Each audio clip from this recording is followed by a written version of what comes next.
Okay, hello viewers. It's your man Ghost over here, and I just wanted to clear some confusion. Like, we all know the ongoing debate which is better, Apple or Android. Yeah, I want to offer my opinions on that one. And before you ask, yes, I am a full time Android user for a reason. I respect Apple as a brand, but it still hasn't reached like the level I require, especially when it comes to battery life.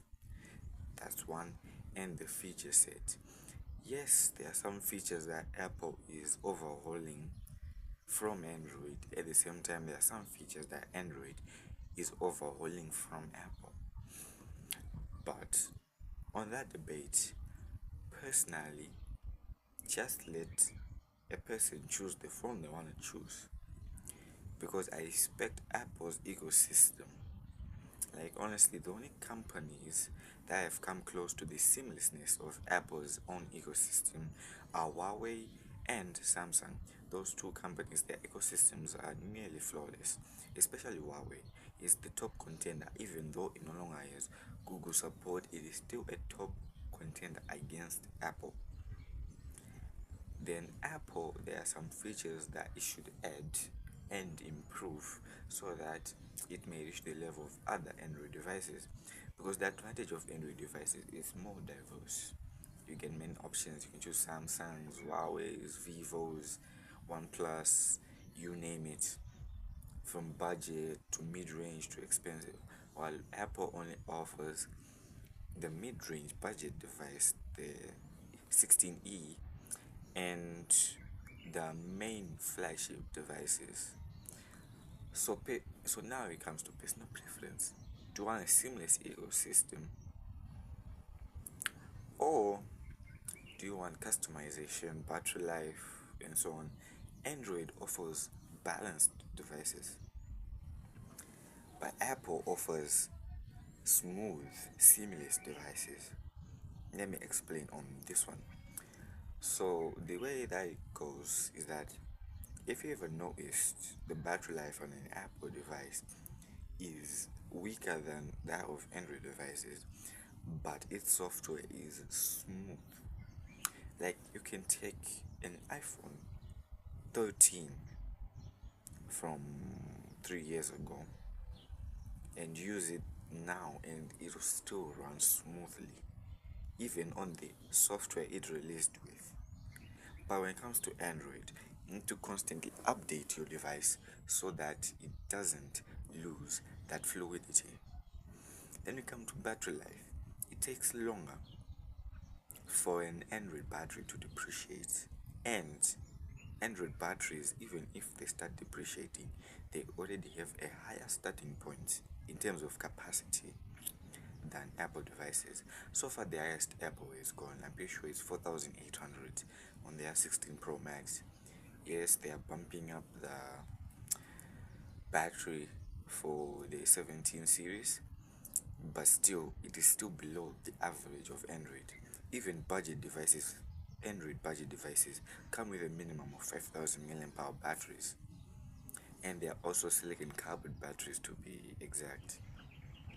So, what I'm just saying is that both parties are good, but each offers a specific top class feature, like Android with its customization and its inter-device connectivity, like any ecosystem can fit in.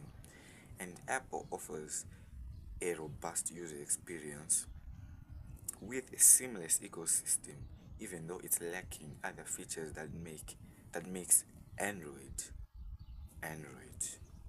So basically, all I'm saying is that when it comes to selecting your next device or ecosystem, you have to check what matters to you.